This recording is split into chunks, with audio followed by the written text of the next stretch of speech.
Quiero compartir una palabra el día de hoy. Estuvimos acá ayer con los jóvenes, fue un tiempo hermoso. Y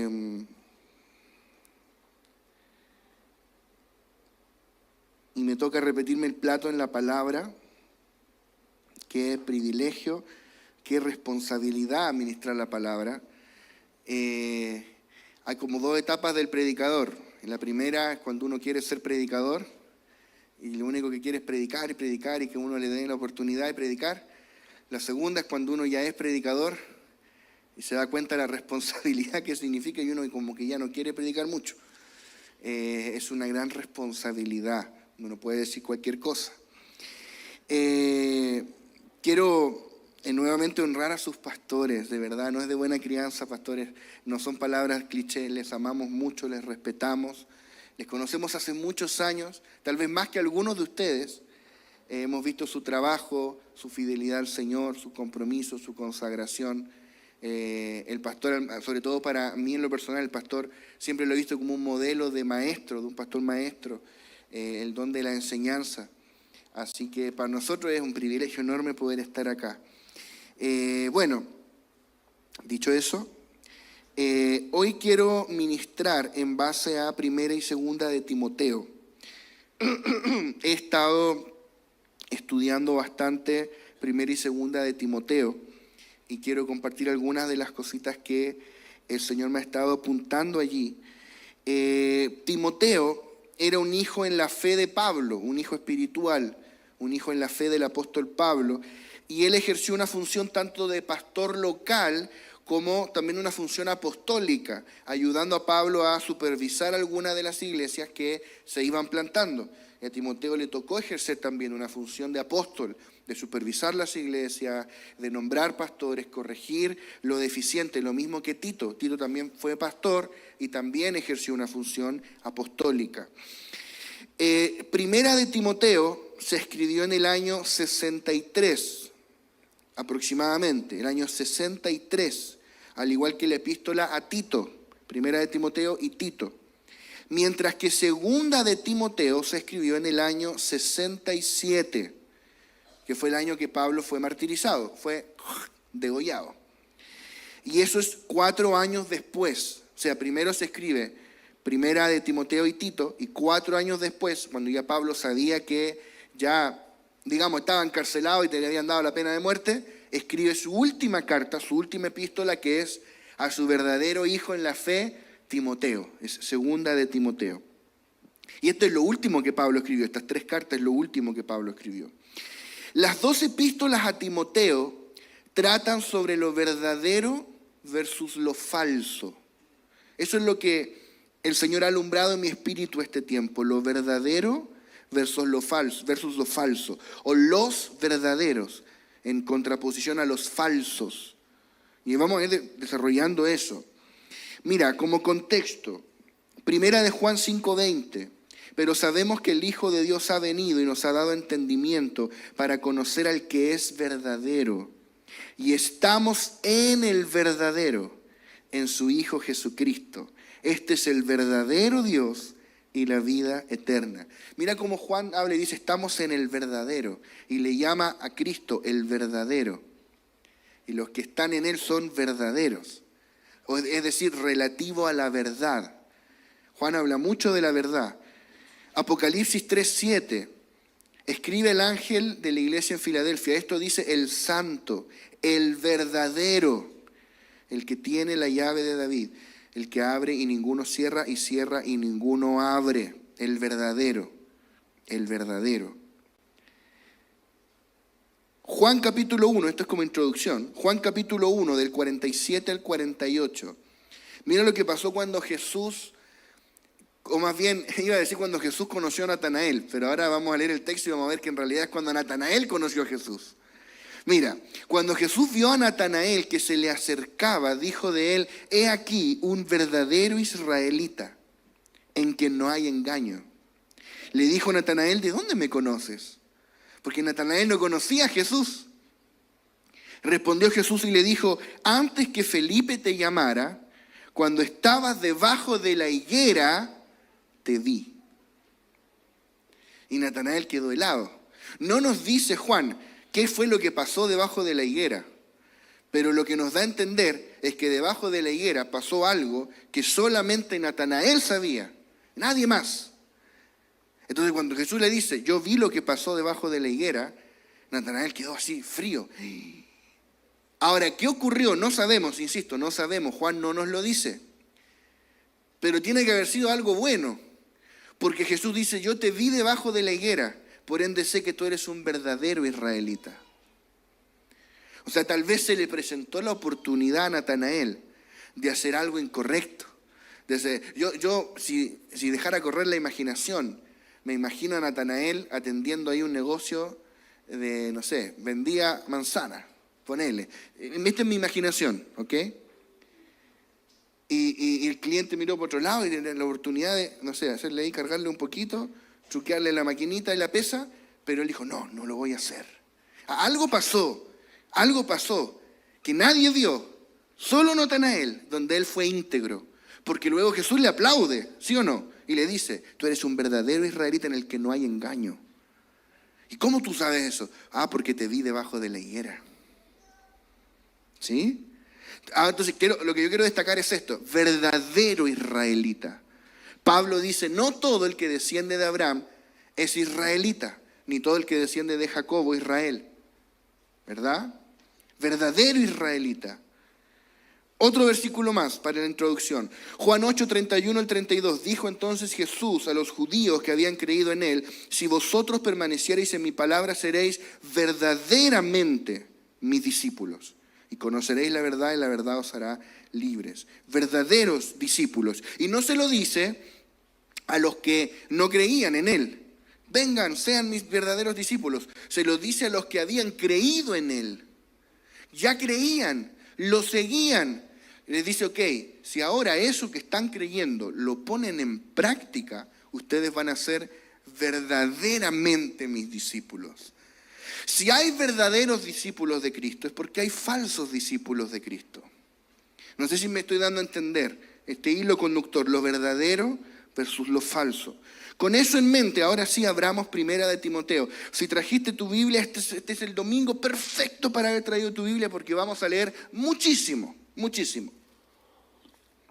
Si no, tienes en tu celular allí una Biblia en todos los idiomas, hasta en hindi. Si quieres la lee en hindi. Todos los idiomas, versiones. Primera de Timoteo capítulo 1, desde el verso 1. Pablo, apóstol de Jesucristo por mandato de Dios, nuestro Salvador, y del Señor Jesucristo, nuestra esperanza, a Timoteo, verdadero hijo en la fe. O sea, eso te define todo el contexto de la epístola. Si hay verdaderos hijos en la fe, es porque hay falsos hijos en la fe. Y esta epístola está escrita para separarlos, a las ovejas de los cabritos. Los verdaderos hijos. Gracia, misericordia y paz de Dios nuestro Padre y de Cristo Jesús nuestro Señor. Como te rogué que te quedases en Éfeso cuando fui a Macedonia, para que mandases a algunos que no enseñen diferente doctrina, ahí está la función apostólica de Timoteo, ni presten atención a fábulas y genealogías interminables que acarrean disputas más bien que edificación de Dios, que es por fe, así te encargo ahora. Pues el propósito de este mandamiento es el amor nacido de corazón limpio y de buena conciencia y de fe no fingida, de las cuales cosas desviándose algunos se apartaron a vana palabrería. Fe no fingida, o sea, una fe auténtica, una fe verdadera, en oposición, y que esa es la oposición que hay que ver aquí en esta carta, a una fe fingida. Porque cuando tú no tienes una fe verdadera, la tienes que fingir. Una fe fingida, pero todo es mentira. O como dice Pablo, vana palabrería. No sé, una semana o 2 semanas salió a la luz pública el caso de un cantante famoso que se supone que era cristiano. Se supone que era cristiano. Y que desde hace 20 años el tipo tenía una doble vida y practicaba la pedofilia y el homosexualismo. Grave, gravísimo. ¿Cómo ese tipo se podía parar a cantar y hacer como que lloraba, hacer como que Dios lo tocaba? Es una fe fingida. Ese tipo nunca nació de nuevo. Y mi deseo es que la ley aplique toda su rigor y toda su fuerza. Porque ahí hay delitos, no solo hay pecados morales, hay delitos ante la ley civil, gravísimos. Coloco este caso extremo como ejemplo para ilustrar que se puede venir a la iglesia y tener una fe fingida. Estar aquí no te garantiza nada. No te garantiza que tu fe sea genuina, que seas un verdadero discípulo, un verdadero hijo.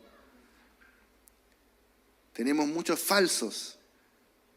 Entonces esta carta viene en medio de un ambiente de corrupción que estaba comenzando a generarse en la iglesia primitiva.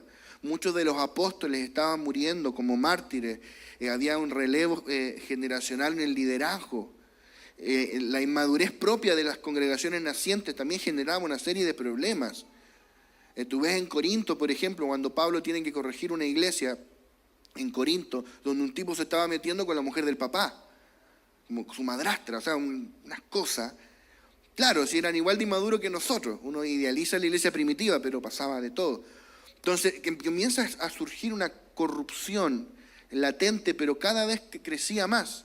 ¿Cómo es que tú después ves en el año 100, cuando Juan escribe a las 7 iglesias de Asia, que en Tiatira, porque estas iglesias tipifican algo para la iglesia de todos los tiempos, pero al mismo tiempo fueron iglesias reales en ciudades que están en Asia? En Tiatira había una iglesia, y en esa iglesia estaban adorando ídolos, cayendo en idolatría. ¿Cómo pasó eso? O sea, poco a poco comenzó a entrar el germen de la corrupción. Entonces Pablo escribe estas 2 cartas para levantar una generación de hombres y mujeres incorruptibles, gente diferente, una raza de hombres y mujeres que van a ser verdaderos discípulos de Cristo, que van a vivir un cristianismo auténtico, que no se van a vender a la corrupción reinante en el sistema. Es que todos lo hacen, no importa, es que nadie me está mirando, no importa, como Natanael debajo de la higuera, aunque nadie me vea, voy a ser íntegro, porque el Señor lo ve. Se dice, y de fe no fingida, de las cuales cosas desviándose algunos. ¿Ves? Algunos, dice Pablo, se desviaron. Pero yo les escribo esta carta para que ustedes no. ¿Ves cómo genera una separación? Los que se desviaron, pero los que no nos podemos desviar. Amén. Los verdaderos versus los falsos. Segunda de Timoteo 1:5. Las 2 cartas están muy conectadas. Vamos a ir brincando de una a otra. Segunda de Timoteo 1:5, trayendo a la memoria la fe no fingida que hay en ti, la cual habitó primero en tu abuela Loida y en tu madre Eunice, y estoy seguro que en ti también. Fe no fingida, fe auténtica. Entonces el escenario es un escenario de corrupción en la iglesia que lentamente comenzó a degradarse, y Pablo escribe estas epístolas. Mira, quiero comparar 2 versículos. Primera de Timoteo 4:1. Dice, pero el Espíritu dice claramente que en los postreros tiempos algunos apostatarán de la fe, escuchando a espíritus engañadores y a doctrinas de demonios. Ahora saltemos a Segunda de Timoteo, capítulo 3, verso 13. Mas los malos hombres y los engañadores irán de mal en peor, engañando y siendo engañados. En Primera de Timoteo vemos espíritus engañadores, sutiles. En Segunda de Timoteo vemos hombres engañadores, en los cuales operaron estos espíritus y los volvieron difusores del engaño. Primero la corrupción estaba latente, Primera de Timoteo. 4 años después esa corrupción está desatada. Y Pablo vuelve a escribir Segunda de Timoteo, su última carta, para corregir esto y para advertirnos. Entonces, en este contexto, Pablo da una serie de consejos en estas cartas para levantar un grupo de hombres incorruptibles en medio de un contexto donde la corrupción está desatada, donde los engañadores y los falsos abundan, donde los que, dice Pablo, tienen apariencia de piedad, pero niegan la eficacia de ella. Se debe levantar una generación que manifiesta el poder y la eficacia de la piedad. Hombres y mujeres llenos del Espíritu Santo, llenos de Dios. Yo lo creo. Y este mensaje que estamos trayendo hoy es para ti, es porque Dios quiere que tú seas parte de esa generación de hombres y mujeres incorruptibles. Por eso dice la palabra en 1 de Pedro 1:23, siendo renacidos no de simiente corruptible, sino de incorruptible, por la palabra de Dios que vive y permanece para siempre. Incorruptible. Ese es el tipo de iglesia que fuimos llamados a edificar. Todos nosotros somos colaboradores. Una iglesia incorruptible. Hay dos palabritas en el griego del Nuevo Testamento muy relacionadas en esto. Una es aftarsía y la otra es aftartos. No voy a alargarme en esto, pero solo quiero marcar esta diferencia. Aftarsía significa algo incorrupto, es decir, en su presente estado no tiene corrupción. Pero aftartos, algo incorruptible, significa algo que no se puede corromper. O sea, no está corrupto ahora, ni lo va a estar mañana, ni pasado, porque es incorruptible. En su esencia misma no se puede corromper. Algo incorrupto, hoy día está puro, mañana no sé.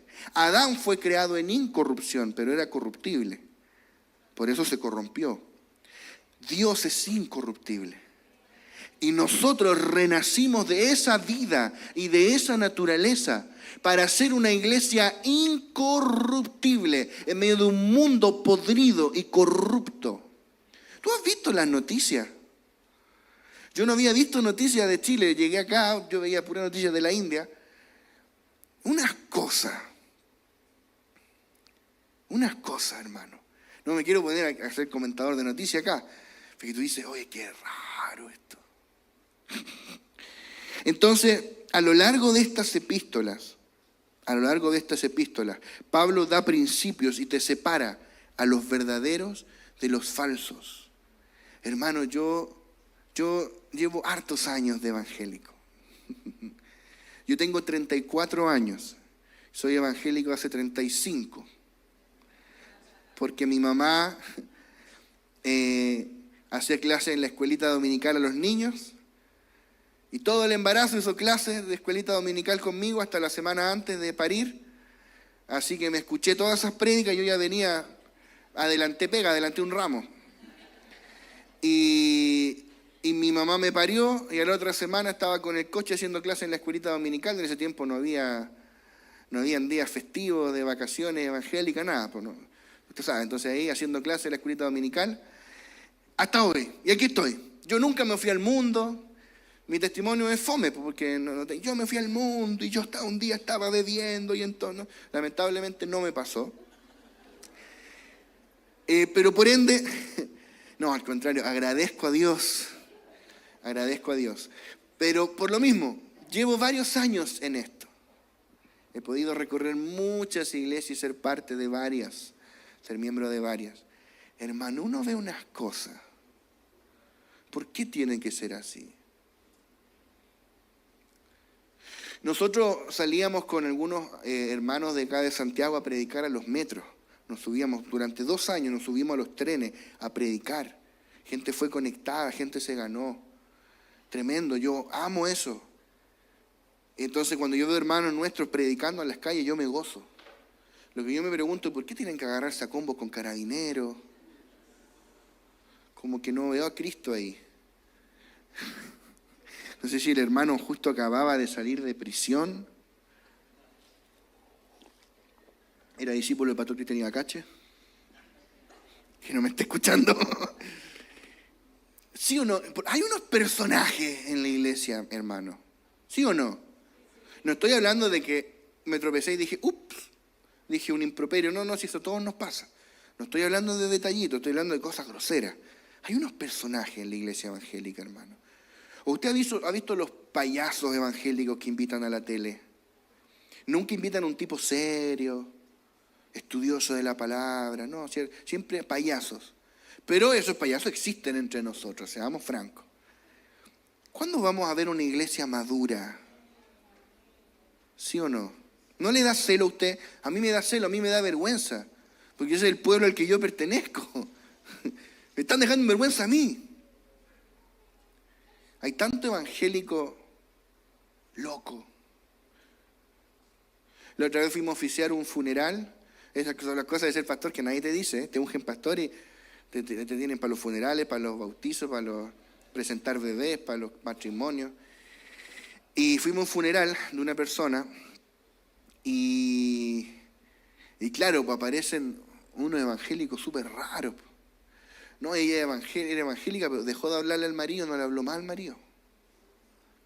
Cosas raras. No, este otro era evangélico, pero le pegaba a la esposa. Hermano, esas cosas pasan. ¿Por qué? Dios nos está llamando a algo más, a algo mayor.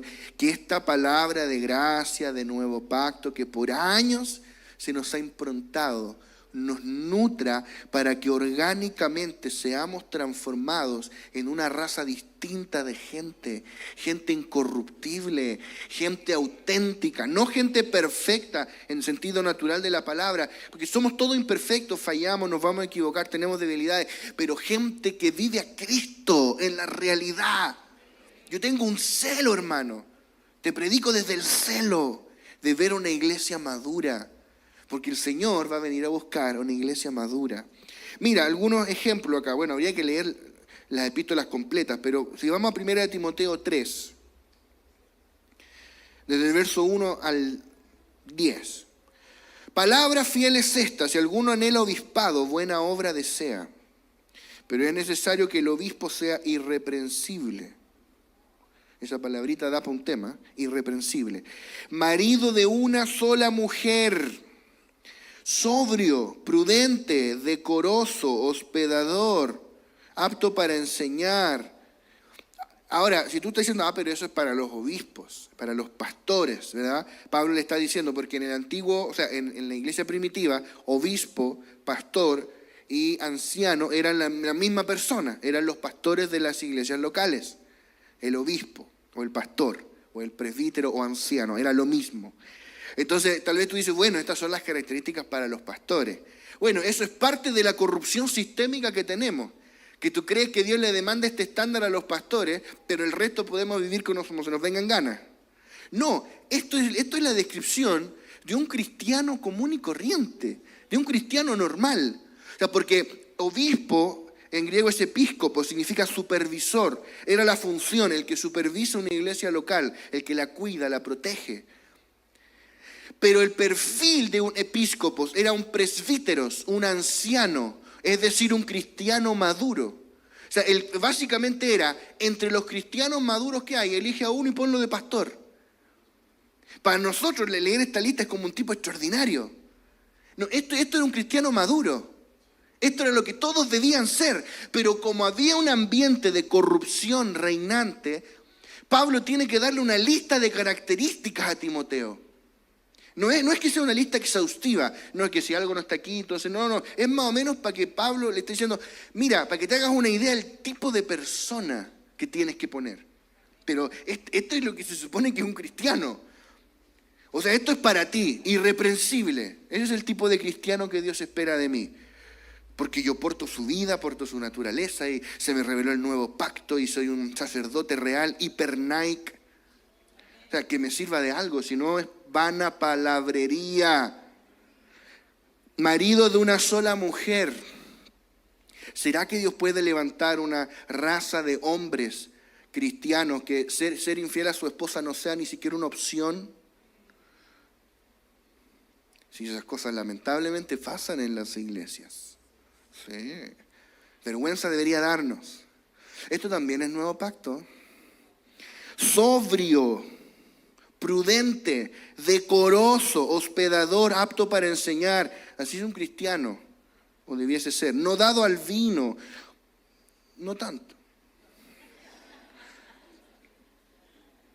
No es el punto, pero usted sabe, beber se puede, emborracharse es pecado. O sea, tiene que haber un límite. No pendenciero, no codicioso de ganancias deshonestas. Y lo interesante es, mientras te va dando el perfil de los verdaderos, te está dando el de los falsos. Porque el falso es imprudente, es indecoroso, no es hospedador, no es apto para enseñar, es pendenciero, es codicioso de ganancias deshonestas. Tú tienes dos clases de hombres en la iglesia. El trigo va creciendo y va creciendo la cizaña. Los hijos del reino y los hijos del maligno.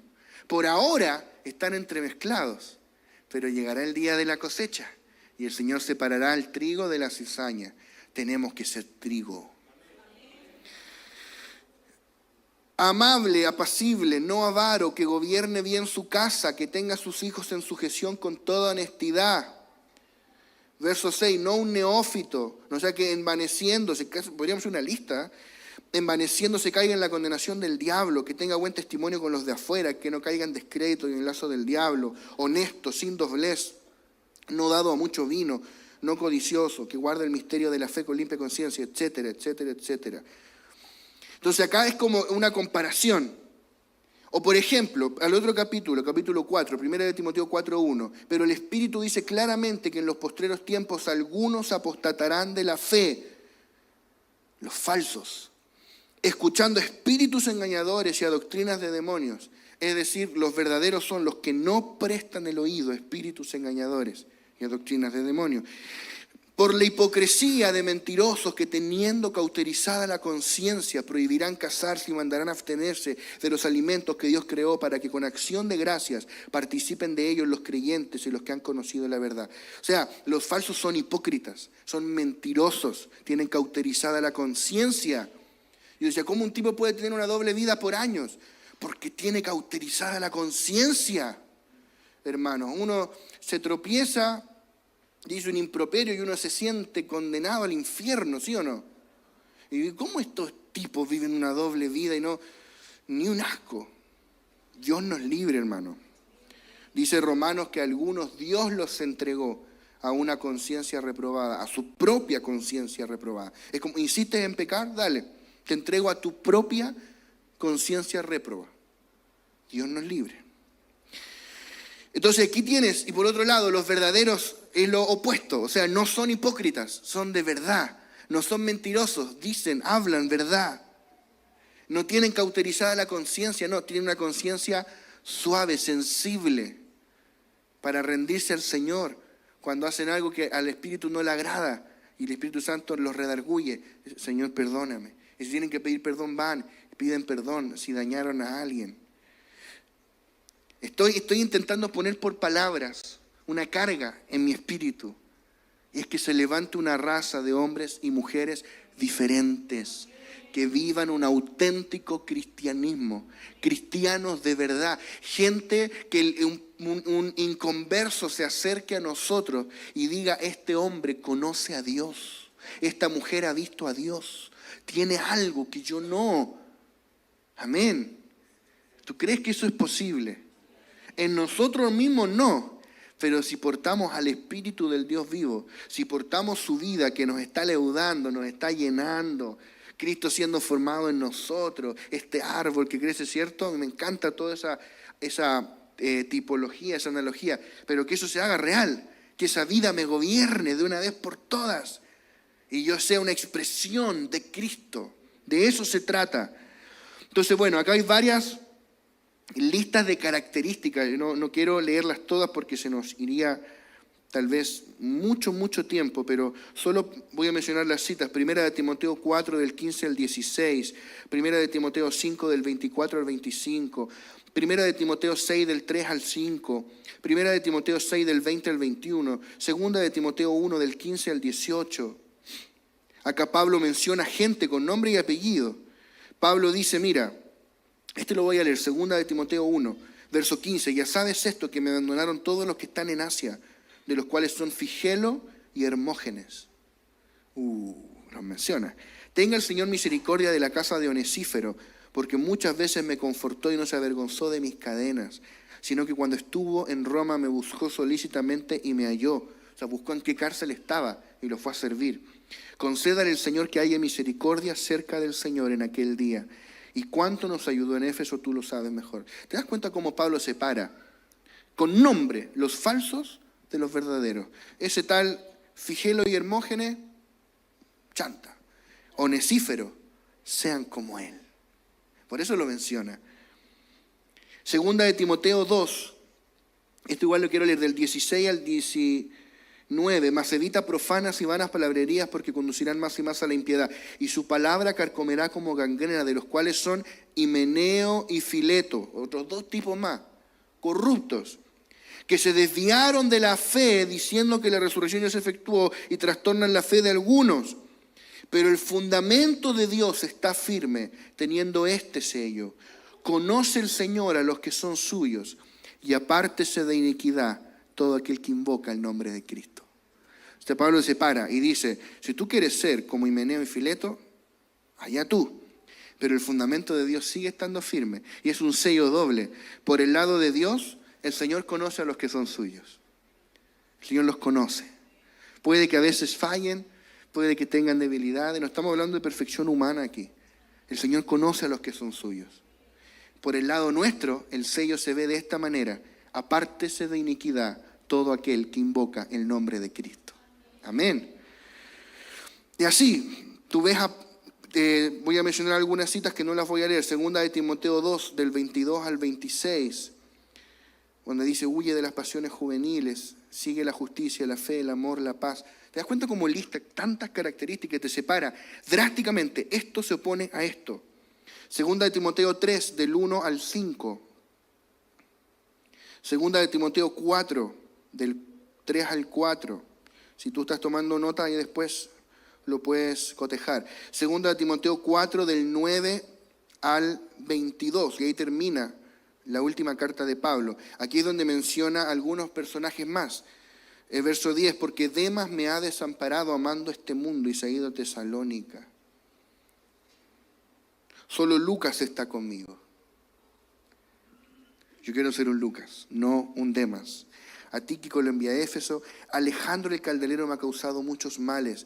El Señor le pague conforme a sus obras. Verso 19. Saluda a Prisca y Aquila y a la casa de Onesífero. ¡Wow!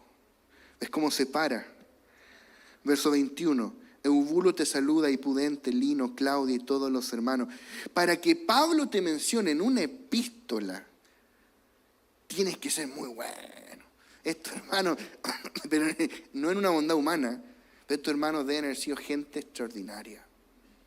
Gente como la que aspira a que Timoteo sea y nosotros seamos. Tienes todo a tu favor. Tienes la vida divina. Es tiempo de vivir conforme a la vida que hemos recibido. Por eso Pablo dice que debemos resplandecer como luminares en el mundo. Ahora bien, vamos a ir avanzando. Primera de Timoteo 3, verso 15. Y aquí nos vamos a detener un minuto. Primera de Timoteo 3, 15. Para que si tardo sepas cómo debes conducirte en la casa de Dios, que es la iglesia del Dios viviente, columna y baluarte de la verdad. La iglesia es la casa de Dios, es el lugar donde Él habita. La iglesia está hecha de la misma naturaleza de Dios. La iglesia es la extensión orgánica del Dios triuno, porque surge de Él, surge del Cristo resucitado. Porta su misma vida y su misma naturaleza. Por ende, la iglesia en esencia es incorruptible. La iglesia es tan recta y tan pura que Dios la llama columna y baluarte de la verdad. Baluarte es como una torre que sostiene, que defiende la verdad. Columna y baluarte de la verdad. La iglesia sostiene la verdad en el mundo. En la iglesia, en esta verdadera iglesia, no cabe la corrupción, el pecado, las doctrinas falsas. Esa es la iglesia gloriosa que el Señor viene a buscar, la casa de Dios. Amén. Pero luego en segunda de Timoteo, capítulo 2, versos 19 al 21, vemos otra casa. Dice, pero el fundamento de Dios está firme, teniendo este sello, conoce el Señor a los que son suyos y apártese de iniquidad todo aquel que invoca el nombre de Cristo. Pero en una casa grande, No solamente hay utensilios de oro y de plata, sino también de madera y de barro. Y unos son para usos honrosos y otros para usos viles. Así que si alguno se limpia de estas cosas, será instrumento para honra, santificado al Señor, santificado, útil al Señor y dispuesto para toda buena obra. Entonces tenemos por un lado la casa de Dios y por otro la casa grande. En Primera de Timoteo todavía vemos la casa de Dios. Ya en Segunda de Timoteo, que la corrupción ha crecido, tenemos ya la casa grande. Y esto es como una casa dentro de otra casa, porque la casa de Dios es esa iglesia incorruptible, gloriosa, pero alrededor de ella Satanás intenta construir muchas cosas falsas, fe fingida, cosas que se parecen pero no son. Y esa es la casa grande, esa es la cristiandad, pero una cristiandad falsa, compuesta de gente que no ha nacido de nuevo. Una fe fingida, ¿sí? Entonces tenemos la verdadera iglesia, la casa de adentro, pero hay una casa grande donde dice que hay instrumentos para honra y hay instrumentos para deshonra. En una casa grande no solamente hay utensilios de oro y plata y piedras preciosas, podríamos agregarle, sino también de madera y de barro. Los de oro y de plata son para usos honrosos, los de madera y de barro para usos viles. O sea, Pablo está diciendo, la copa de oro que tú tienes en tu casa es para tomar vino o agua. El balde, esa pelela de barro que tienes es para hacer orina. Esa es la diferencia. Claro, en su soberanía Dios permite que exista la casa grande. Dios le dio un destino incluso a Faraón. Dios usó la dureza de corazón de Faraón. Dios la usó, pero para un uso vil. Hermanos, limpiémonos de estas cosas que hemos hablado hoy, para que Dios nos use para un uso honroso, para cargar su gloria. Que temamos al Señor. Hermano, temer al Señor no es algo del viejo pacto. Que temamos a Dios. Qué interesante que la palabra dice, sin santidad nadie verá al Señor, y eso también está escrito en el Nuevo Testamento. No una santidad en base a esfuerzo humano, sino una santidad que brota de la vida que nos gobierna. Porque si no está brotando es porque entonces esta vida no la tenemos o no le hemos permitido leudarnos. Amén. Entonces tenemos la casa de Dios y tenemos la casa grande. Algunos creen ciegamente estar en la segunda casa, en la de más adentro, pero solo están en la casa grande. Asisten a un culto, pero nunca han nacido de nuevo realmente. Procura estar en la casa de adentro. ¿Sabes cómo se llama ese grupo de gente? Los vencedores. Los vencedores son la casa de adentro, esa casa de Dios, que no se venden al sistema, que manifiestan a Cristo. Entonces la cristiandad, como tú sabes que hay países que dicen, no, somos países cristianos.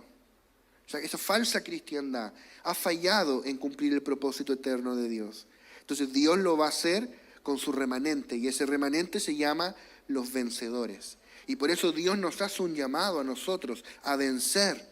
Y si tú ves Apocalipsis, hay 8 veces un llamado a vencer. Al que venciere esto, el que venciere esto, 7 veces a las 7 iglesias de Asia. Y una octava en Apocalipsis capítulo 21, que dice, el que venciere heredará todas las cosas, y yo seré su Dios, y él será mi hijo. Wow, hermano, yo quiero ser un vencedor. Yo quiero ser uno verdadero, un verdadero hijo, un verdadero discípulo, un verdadero cristiano, que el mundo me vea y diga, este tipo ha visto a Dios cara a cara. Amén. Entonces, con esto en mente quiero destacar dos hilos conductores que serán una constante en la vida de uno que es verdadero, de uno que tiene una fe no fingida. 2 hilos conductores, 2 cosas que si tú quieres ser uno de los de verdad, estas 2 cosas van a ser una constante en tu vida. Número 1, la piedad. La piedad. Y número 2, el sufrimiento. La piedad y el sufrimiento. Y las vamos a desarrollar ahora. Están a lo largo de todo Primera y Segunda de Timoteo. Es impresionante cómo estas epístolas se conectan. El asunto de la piedad Pablo lo trata extensamente en todo Primera y Segunda de Timoteo. Hay un montón de citas al respecto. Primera de Timoteo 2:2, que vivamos quieta y reposadamente en toda piedad y honestidad. Primera de Timoteo 2:10, como corresponde a mujeres que profesan piedad. Piedad. O sea, que genera como una curiosidad esta palabrita, ¿cierto? Primera de Timoteo 3:16, indiscutiblemente grande es el misterio de la piedad.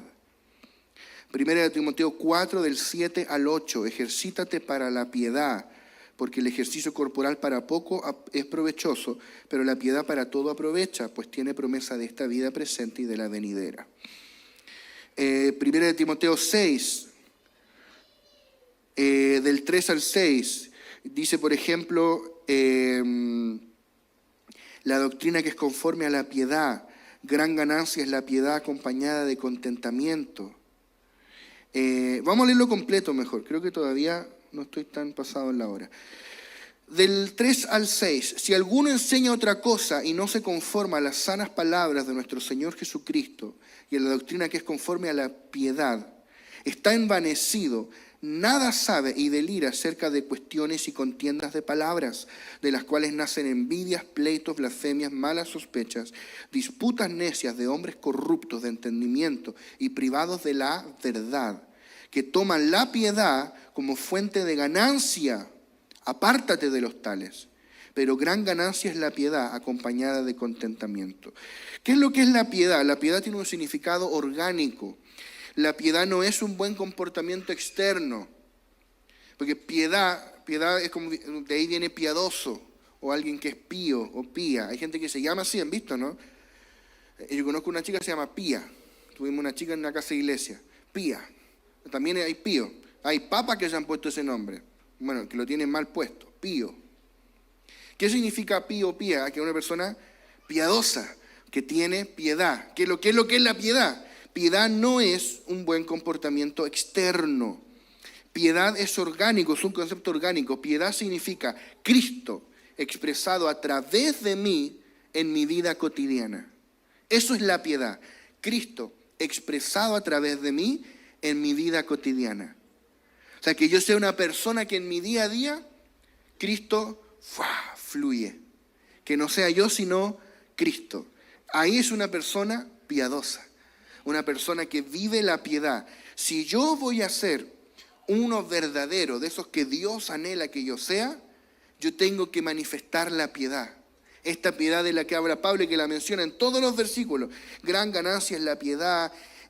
Los que dicen que toman la piedad como fuente de ganancia, la doctrina que es conforme a la piedad.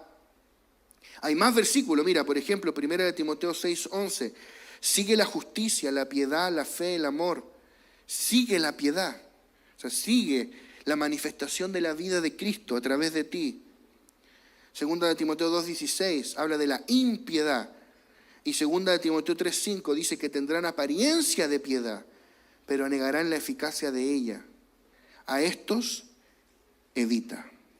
A estos evita. Entonces, ¿cuál es el principio? La única forma de ser esa clase de gente que Dios espera que seamos es aprendiendo a permanecer en la vida de Cristo. Permanecer en la vida. Amén. Esta vida que yo sé que tú la conoces. ¿No es cierto? Es la vida de Dios, la vida eterna, la vida increada, la vida Zoe. ¿Verdad que la conocemos, la hemos estudiado, la hemos hablado en las casas iglesias? ¿Verdad que sí? Amén. Bueno, esa vida ahora se tiene que volver un principio operativo para nosotros. Que en el día a día esta vida me brote espontáneamente y ya no sea yo el que se manifiesta, sea esta vida y no mi vida natural. Aprender a permanecer en la vida y que cuando el que brota soy yo, inmediatamente yo tenga la capacidad de volver al Señor. Señor, no quiero que sea tu vida, Señor, perdóname. Señor, me arrepiento. Señor, quiero andar en esta vida, andar en la vida, andar en la verdad. Tenemos que aprender a permanecer en esta vida. A veces no les pasa que uno está hablando con alguien y de repente dice algo y como que el Espíritu Santo te redarguye así. No debiste decir eso. Esa es la vida. Y hay dos opciones. O nos hacemos los locos, dan ganas de hacerse locos, ¿cierto? O decimos, no, disculpa hermano, ¿sabes qué? No debí decir eso. Mira, en realidad esto. pero cuesta humillarse uno mismo, ¿sí o no? Y ahí está, por eso es tan difícil. Si lo difícil no es que tú digas la vida Zoe, la vida Bios, la vida Psique, la vida Anástrofe, eso es fácil. Todos lo sabemos. El desafío es cómo permanezco en esta vida. Y tiene que ver con negarme a vivir por la vida del alma para vivir por la vida de Cristo. Mientras permanezcamos en esta vida nos va a preservar de la corrupción. Porque el secreto de la incorruptibilidad está en la vida. Dice la palabra en Timoteo que el Evangelio introdujo la vida incorruptible en el mundo. Así dice en el griego, la vida incorruptible. La Reina Valera le tradujo vida e inmortalidad, pero en griego dice la vida incorruptible. Si tú y yo permanecemos en esta vida, vamos a ser gente incorruptible. No nos vamos a desviar ni a la derecha ni a la izquierda. Por eso cuando Dios le hablaba a Josué, iniciando el libro de Josué, le dice, guardarás esta ley, permanecerás en esta ley, ¿verdad? Y no te desviarás ni a la derecha ni a la izquierda de esta ley que yo te mando. Esa ley tipificaba para nosotros la ley del espíritu de vida en Cristo Jesús. O sea, el espíritu de vida que está en ti te está guiando todo el tiempo. No hables, no digas, no vayas para allá. Una vez uno va igual. O al revés, háblale a esa persona. Ay, es que no quiero. Háblale. Dile esto. Y el desafío es no apartarme ni a la derecha ni a la izquierda de lo que el espíritu de vida me está mandando a hacer.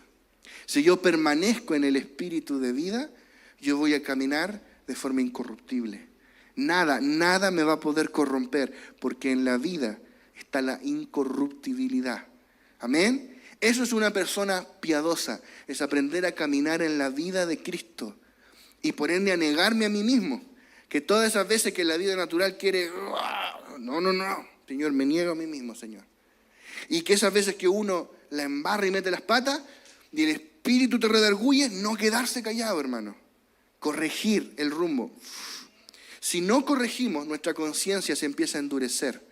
La próxima vez nos va a costar más discernir esas sutiles amonestaciones del Espíritu. Y cada vez nos va a costar más hasta que las vamos a dejar de percibir. Nuestra conciencia va a quedar cauterizada.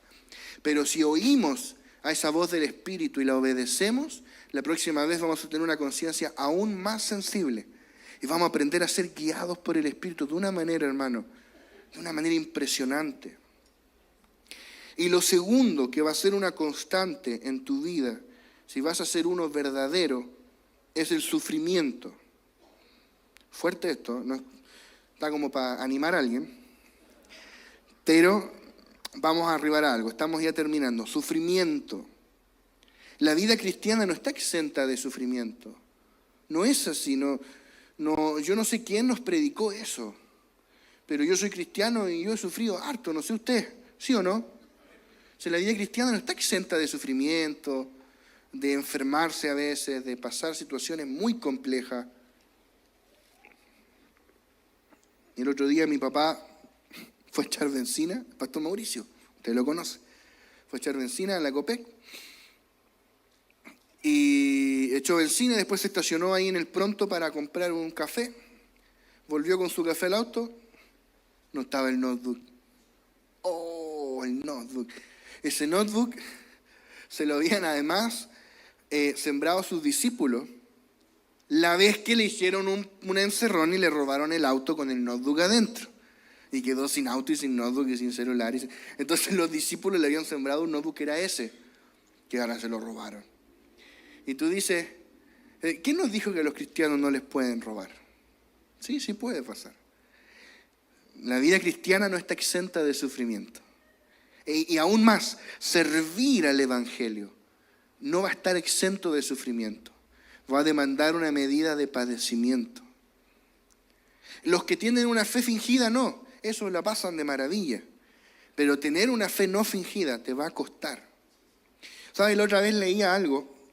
Estaba leyendo a John Bunyan.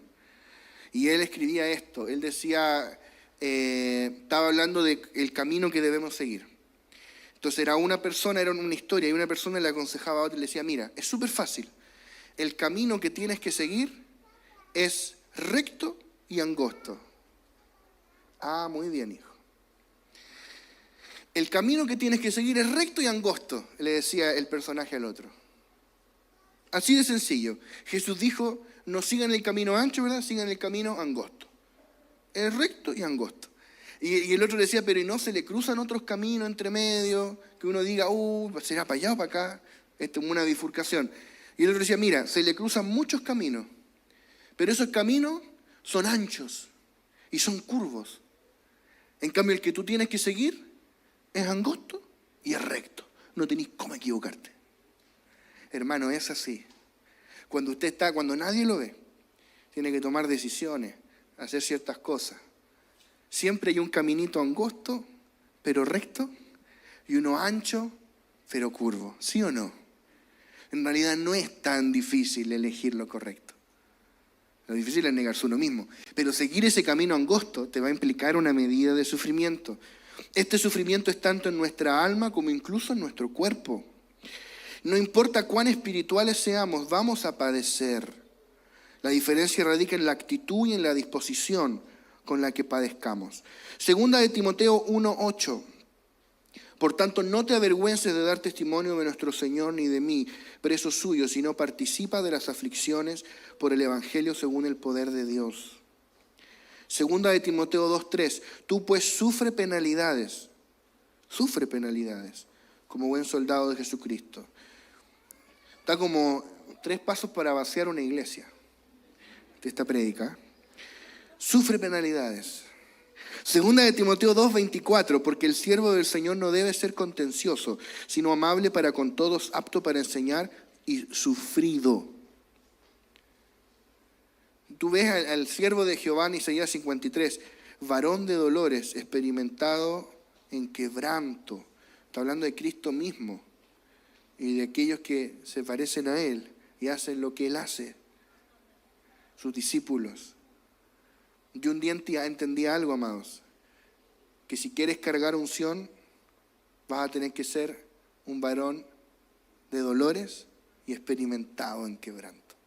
No, Dios no te va a quebrantar una vez, te vas a volver experimentado en quebranto. Ese es el secreto para ser usado por Él. No hay atajos, no hay consuelos carnales, solo la gracia. Y mientras más le quieras servir, más sufrimiento habrá. Tú dices, quiero alcanzar a los no alcanzados, los que nunca oyeron. ¿Ah, sí? Ven con nosotros a la India. Hermano, no me da ni el tiempo para contarte todas las cosas, hermano. Uno se despierta y hay 48 grados. Se despierta, de ahí no es el pic. Uno abre la llave del agua fría y sale hirviendo como para tomarse un tecito. Las enfermedades, tuvimos el Martín 6 meses con diarrea. Y el médico, el farmacéutico no nos quería vender antibióticos, no nos creía que era para el mismo niño, todo el rato antibiótico. Yo tuve 2 veces fiebre tifoidea. La segunda pensé que no iba a sobrevivir. Deliraba ardiendo en fiebre. Dios tuvo misericordia de mí. Muchas veces no tenemos electricidad, no tenemos agua potable, con los 48 grados. Tenemos que andar escondidos. Ahora el último mes no pude ir a una de nuestras iglesias porque hubo un problema en una iglesia, hubo un ataque a una iglesia. No era seguro que fuéramos. Lidiamos con muchas cosas allá. Y los hermanos indios aún más. Porque para uno siempre está, me voy a escapar, no me da lo mismo. Me devuelvo a Chile. ¿Ellos dónde se van a ir? Y no creas que por estar aquí en Chile no vamos a ser perseguidos o no vas a tener que sufrir. Pablo dice, todo aquel que quiera vivir piadosamente, la piedad, piadosamente en Cristo Jesús, padecerá persecución. Ahora, ese sufrimiento, ¿y por qué? ¿Y por qué tanto sufrimiento? Para edificar el cuerpo de Cristo. Para que el cuerpo de Cristo sea edificado, alguien debe sufrir. Por eso Pablo decía en Colosenses, yo cumplo en mi carne lo que falta de las aflicciones de Cristo por su iglesia, que es su iglesia. O sea, para edificar la iglesia, alguien debe padecer. Ese eres tú. Entonces, es tan simple, esto es práctico. Tienes que ir a visitar a alguien. tienes que gastar dinero. Tienes que tomar el metro, la micro, o caminar, ¿verdad? O tomar un Uber. Tienes que invertir tu tiempo. Tienes que tal vez sembrarles, tal vez vas a llevar algo. Si recibes gente en tu casa, como dice el apóstol Lucas, te van a robar el confort. Entonces, esto es bien práctico, esto hay que ponerse. Y te vas a tener que quedar hasta tarde atendiendo a la gente. Vas a estar cansado en tu trabajo. Hay una medida de padecimiento. ¿Sabes dónde no se padece? En la fiesta de los falsos, la fe fingida. Pero los que queremos seguir al Señor, los que queremos seguir al Cordero donde quiera que va, el camino lleva hasta la cruz. Pero como un día escuché a un predicador y no se me olvidó nunca, donde está Cristo, estará la cruz. Pero donde está la cruz, estará Cristo. Aleluya. Aleluya. Para terminar, mis amados, segunda de Timoteo 4:5. Segunda de Timoteo 4:5. Pero tú sé sobrio en todo, soporta las aflicciones, haz obra de evangelista, cumple tu ministerio. Soporta las aflicciones. Y qué hermosas 4 recomendaciones de Pablo para nosotros. Para cerrar con estas 4 recomendaciones. Sé sobrio en todo. Sobrio significa vigilante. Sobrio es alguien que no está ebrio, ¿verdad? Que no está tomado. Pero figurativamente alguien que está vigilante. Vigilante, atento. Soporta las aflicciones. Haz obra de evangelista. Amados, yo les encargo, hagan obra de evangelista. Tal vez, porque esta frase, haz obra de evangelista, cumple tu ministerio, uno lo asocia, el ministerio de Timoteo era el evangelismo, él era un evangelista. Yo creo que no, porque si no, no te lo diría 2 veces. Te diría, haz obra de evangelista y ya. O te diría, cumple tu ministerio, y Timoteo sabía, sí, mi ministerio de evangelista. No, para mí, el hecho de que ponga estas 2 cosas es que haz obra de evangelista y además cumple tu ministerio, tu don particular, la gracia que te fue asignada, pero además haz obra de evangelista. Todos tenemos que hacer obra de evangelista. Hermano, este año, lo que queda de este año, ponte como meta ganar a alguien de tu entorno, de tu trabajo, de tus amigos, de tu familia y traerlo a este lugar. Amén. Ponte como meta abrir una nueva casa de iglesia, con gente nueva.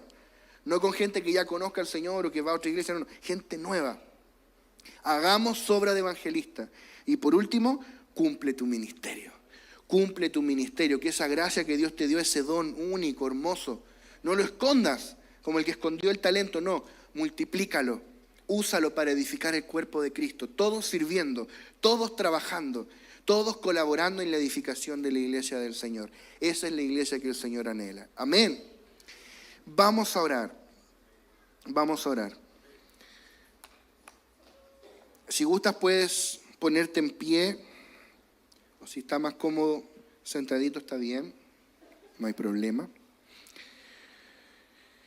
Hemos tratado en el corto tiempo que tenemos en las reuniones de poder exponer esta carga de parte del Señor, esta urgencia de que se levanten cristianos, cristianas, hijos e hijas de verdad, pero de los de verdad, hermano.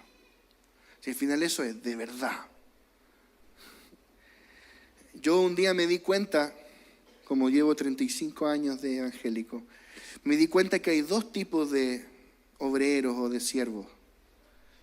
De eso, los primeros son los que tú te acercas a ellos y descubres que había menos de lo que parecía. Parecía ser un hombre de Dios, a veces te acerca y en realidad no maneja bien la palabra.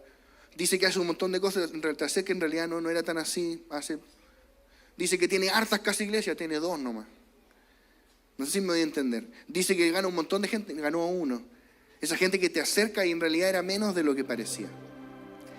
Y hay un segundo tipo de obreros, los que te acercas a ellos y había más de lo que se veía. Yo he conocido gente así, extraordinaria, que sí, ¿qué hace él? No, atiende una casa de iglesia. Te acerca, sí, atiende una casa de iglesia y además voy a los hospitales, visito gente, mira, yo predico en tal lugar. Y yo, wow, esto estaba escondido. Y yo determiné un día, siendo joven, dije, yo quiero ser como esos segundos. Que sí, la gente sabe ciertas cosas que hacemos, Pero yo siempre quiero que haya más, que haya más, que haya más que lo que se ve. Yo quiero ser de verdad. Yo no quiero parecer un hombre de Dios, yo quiero ser un hombre de Dios. No quiero parecer cristiano, quiero ser cristiano. No es más complejo que eso. El nuevo pacto es simple. Cierra tus ojos, por favor. Amado Padre, te damos gracias por tu amor, por tu bondad, por tu fidelidad, por tu gracia. Porque un día tú nos llamaste por tu gracia. Tú nos elegiste, Señor. Tú nos llamaste, tú nos encontraste sin nosotros estar buscándote a ti. Tú nos saliste al encuentro, como a Pablo, camino a Damasco. Es tu gracia de principio a fin, Señor. Y así como a Pablo, Señor, desde el vientre de nuestra madre, tú nos apartaste para revelar a tu Hijo en nosotros. Para revelar a tu Hijo en nosotros. Señor, hoy queremos entregarnos por entero a esta asignación divina. Queremos convertirnos en la plataforma en la cual Cristo sea visto. Convertirnos en esa tarima en la cual Cristo sea exhibido a la gente. Queremos que otros puedan ver a Cristo en nosotros, Señor. Señor, hoy nuestro clamor es: queremos ser genuinos cristianos. Cargar este nombre con dignidad. Este nombre por el cual muchos de nuestros hermanos pagaron el precio más alto. Cristiano. Yo oro para que ese nombre se resignifique en los próximos años. Que no cualquiera diga yo soy cristiano, sino aquel que porte a Cristo, que exhiba a Cristo. Señor, tú nos llamaste por tu gracia para revelar a Cristo en nosotros. Y hoy, Señor, queremos rendirnos, Señor, para que tú hagas aquello que tú te propusiste, Señor. Padre, que podamos ver, yo oro que podamos ver que esto que hemos compartido hoy no tiene que ver con un esfuerzo humano, con nuestras propias fuerzas, nuestra propia capacidad de esforzarnos por parecer algo, no, sino con ser leudados por tu vida, al punto que seamos esos árboles plantados junto a corrientes de aguas, que da su fruto en su tiempo y su hoja no cae, y que la gente pueda venir y comer de este fruto, pueda comer a Cristo de nosotros, porque somos gente en la cual Cristo fue formado y Cristo creció y Cristo fructificó. Yo oro que se levante ese ejército de hombres y mujeres maduros en el Espíritu, Señor. Cristianos maduros, creyentes maduros, hijos e hijas maduros, Señor, que ya no anhelan cosas naturales, sino manifestarte a ti, Señor, darte a conocer a ti, Señor. Señor, que tanta palabra que hemos recibido por años, Señor, sea como un depósito de vida en nuestro interior que nos preserve, Señor, de la corrupción. Señor, como escribía Pablo, Señor, el que crea estar firme, mire que no caiga. Señor, yo oro por cada uno de nosotros, Señor. Padre, con temor y temblor, como decía Pablo. Señor, al ver, Señor, gente que no ha honrado esta dignidad, Señor, de ser tus hijos. Señor, no queremos caer en lo mismo, no queremos ser igual, Señor. No queremos vivir una doble vida, no queremos ser falsos. No queremos ser publicidad engañosa. Señor, clamamos con humildad, no con orgullo, no como creyéndonos algo, no, con humildad, Señor. Guárdanos, Señor, ten misericordia de nosotros. Haznos dignos representantes de este llamado celestial de ser reyes y sacerdotes para Dios nuestro Padre. gente irreprensible, Señor. Que este mundo nos pueda reprochar lo que predicamos, que pueda reprochar, Señor, nuestra radicalidad, que pueda reprocharnos y tildarnos de, Señor, de intransigentes por causa de la palabra, pero que no pueda reprochar nuestro vivir, Señor. Que tengan que reconocer que somos gente intachable, Señor, irreprochables. Gracias, Señor. Gracias, Señor. En el nombre poderoso de Jesús.